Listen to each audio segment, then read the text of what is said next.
Hi guys, so today's video is going to be kind of a chat, obviously spoilery, on the first part of the read-along for Mistborn the Final Empire. I want this to be fairly interactive for all of you, so of course I'm going to encourage you to leave your thoughts for the first chunk in the comment section, but I'm also probably going to put polls up at the top so that you can let me know your thoughts on some various elements throughout the first chunk. I am definitely very curious about your thoughts on things because since this is a reread for me, there are some things that I feel differently toward this second time around than I did the first time around, or rather I felt a certain way and now going back and reading it again, I'm kind of reaffirmed in that. So I suppose it's not different, it's just a stronger feeling. First up, I want to talk about my first impressions. So some of you may know the very first time I picked up this book, I put it down and I had to pick it up again. I don't know what it was, I just was not invested whatsoever the first time I picked it up,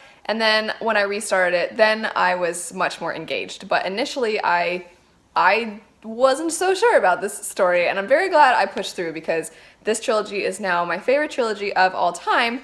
But one thing that I do recall after finishing this first book was that I thought it was pretty good. If you hear me talk about the Mistborn series now, you hear me say that it's my favorite trilogy, like I just said, and that I think it's absolutely amazing and Sanderson's great and all that stuff. But after reading this first installment, I thought it was good. I thought it was good, but it didn't impact me. And starting it again, I was kind of able to pinpoint some reasons why. And I'm curious if these are things for some of you that, because Mistborn is probably the most popular of Sanderson's works, if maybe some of you went in with super high expectations and you're reading it and maybe you feel a little lost, or maybe you don't feel like you care that much about the characters, and there are some things, I made a lot of tabs, there are some things that I think I can pinpoint as to why that might be the case. Of course, some of you might have completely contradictory feelings, so I'm actually going to put up a first poll of, do you think this first chunk is really captivating, or are you currently just lukewarm, or are you not feeling it whatsoever? So I'm going to put up a poll and you can let me know how you're feeling toward the book right now. But here's what I'll say about this beginning chunk. First off, with the prologue, I think it was a very interesting choice to start off with a bad guy, if you will. We get the perspective of one of the noblemen who is very cruel. Then we go to Kelsier, and Kelsier is so polar opposite of this, just exudes this happy passion, and it's so in contrast with everything else. And it's not unsettling by any means, but it's a very interesting thing, and especially coupled with the fact that then Kelsier goes and slaughters a bunch of them. This prologue, I actually do think that the prologue is very, very gripping. And I do think it was interesting to start with this bad character and then go to Kelsier and have this huge contrast. And then we get a third perspective because we get one of the Ska. That is one thing that I think is interesting.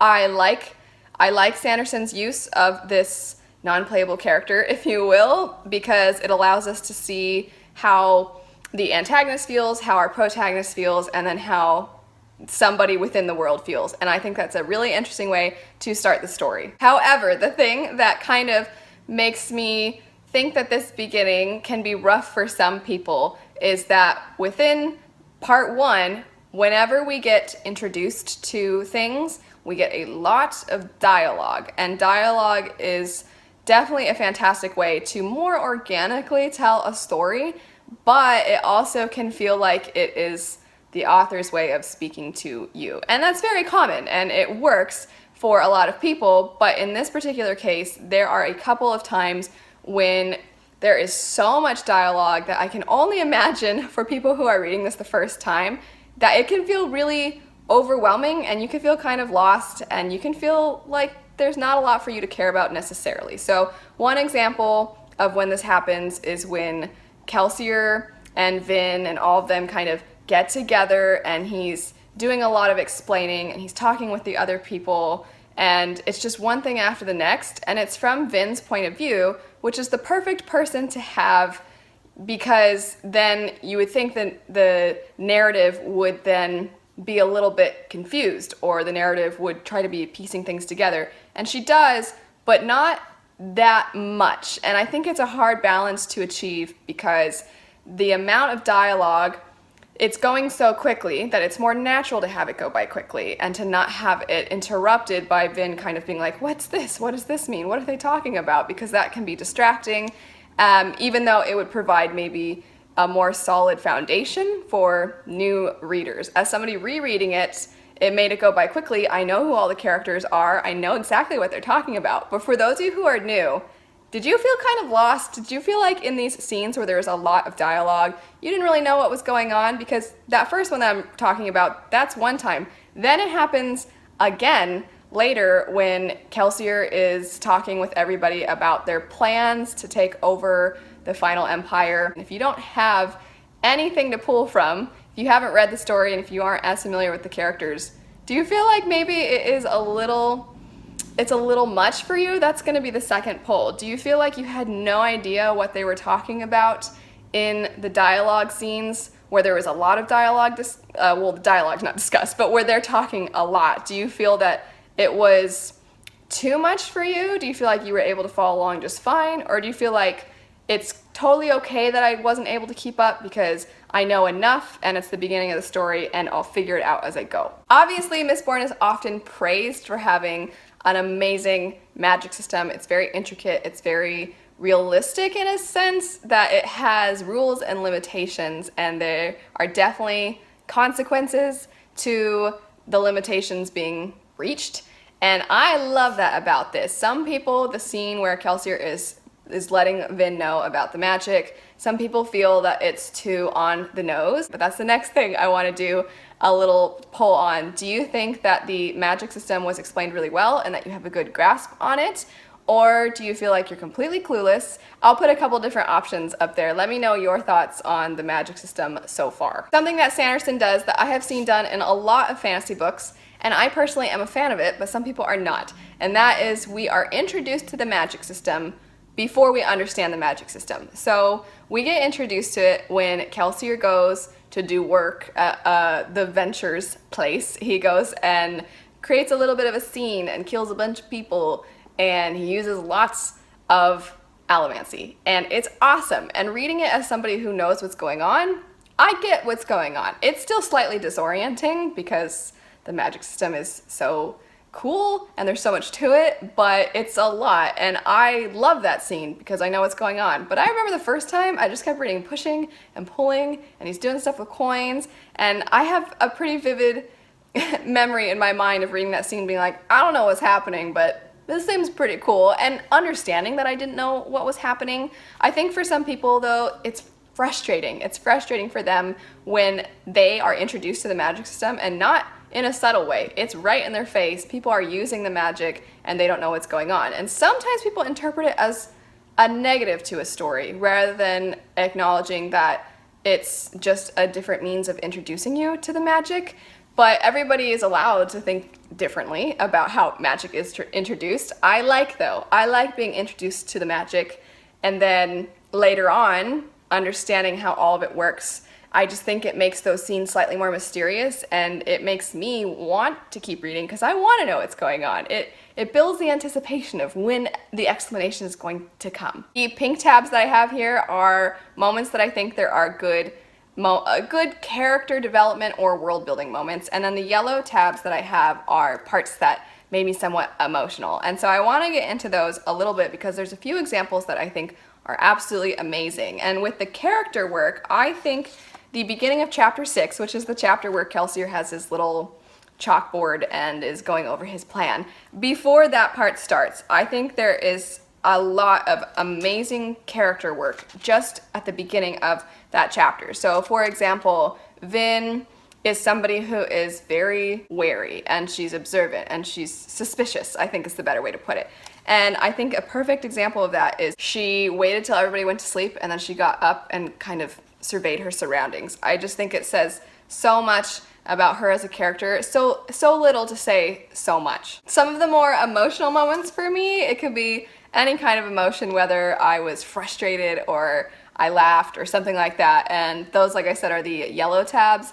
And there's one thing that I want to mention because I think it says a lot about Vin and her view of the world, but also it's so different than what I would have done. So that stupid little weasel Yulef, tattles on her when she's like, I don't feel good, I feel like something's gonna go down. And then not long after, when Kelsier shows up, gets rid of Cayman, then she's just kind of sitting there hanging, and that guy's just like right by her, chatting away with some of the other former crew members, and is like, oh, I heard that he survived the pits by, you know, and like they're talking, and he's like right there. And I'm just sitting there thinking like, I would be so mad at that guy. I would be so mad. I would have probably been like, hey, Kelsier, that guy is also bad. He's the reason I'm getting beaten right now. I just think, I don't know, it says a lot about Vin that she and it does kind of repeatedly tell you she thinks everybody's going to betray her. She definitely thinks that, and when it happens, she's just not surprised. And I think that that is sad. It's sad that poor Vin has had a life where she kind of tolerates it because there's nothing she can do, and she thinks to herself, like, it's my own fault that I thought maybe we were maybe not friends, but at least he wouldn't, you know, betray me instantly. There are, of course, a lot of moments throughout the story that I thought the character building was really great. I thought the world building was great, or that I thought that emotions were evoked in me. But I would be curious if you would like to let me know some of those moments for you. Let me know that in the comments section. Were there any times that you got really angry, or that you laughed, or you found something amusing? Just general thoughts too are of course welcome. I'm so excited to hear your thoughts on the beginning of this. I will summarize my thoughts now because I know I've kind of gotten into some specifics, and then other times I've kind of gone on little tangents, so this is very much a meandering chat. But I would say my summary of this first chunk is that I absolutely love Sanderson. I love his stories, and I think that Mistborn is not necessarily showing his fullest potential within this first chunk. So I don't think that's a negative thing to say, because for a lot of people, they still enjoy this first part. They find it to be very captivating, and it snatches their attention right away. But as somebody who has read, that sounds really snooty, like I've read all of the Cosmere, but as somebody who's read a lot of the Cosmere books, I think Sanderson continues to get better, which is exciting, but I don't think that this shows everything he's capable of, and I certainly think this story has a lot more in store. So for those of you who are enjoying it, but maybe, you know, you're kind of like you're waiting to see when the good stuff starts to happen, it will definitely happen. I'm going to mention now my patrons' request from Patreon of what to chat about, and that would be the chapter beginnings. So for those of you who are first timers and you're experiencing all this for the first time, what are your thoughts on the openings of each of the chapters? Do you feel that it's all from the same perspective? Do you think that this is a good guy or a bad guy? Do you think it's the Lord Ruler? Do you think that it's somebody else? Let me know your thoughts on those. And for those of you who are rereading it, I of course don't want to spoil anybody who's reading it for the first time,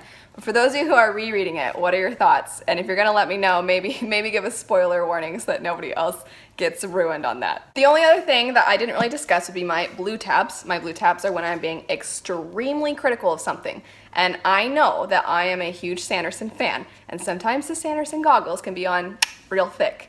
And I would like to believe that I still look at Sanderson's stories with an observant eye, and I don't just pass everything as like, but Sanderson's amazing, so it's perfect, of course, because I think some people fall into that. I think some people know that Sanderson is very respected and that he writes great stories, and they give him a pass way more than they do on other stuff, and that they are way more critical of other people than they are him because it's Sanderson, and Sanderson is amazing and he's perfect. So I don't know if you guys want me to go into the blue stuff because it's stupid critical. It's like one time he used the word however to start two different sentences in the same paragraph. Not exactly back to back, but with one sentence separating them. Like stuff like that. It's boring. But if you guys want me to get into that kind of stuff, let me know. I don't know if I'd be happy to do it, but I'd be willing to do it. Anyway, that is it for the first week of the Mistborn read-along. I have one question that I think is super, super important and that we all need to discuss, and that is, where did the Mistborn get their miscloaks? That's certainly, without a doubt, the most important thing that I have mentioned today. So anyway, I hope you all have a great rest of your day. I hope you're enjoying Mistborn so far, and I'll see you all later. Bye.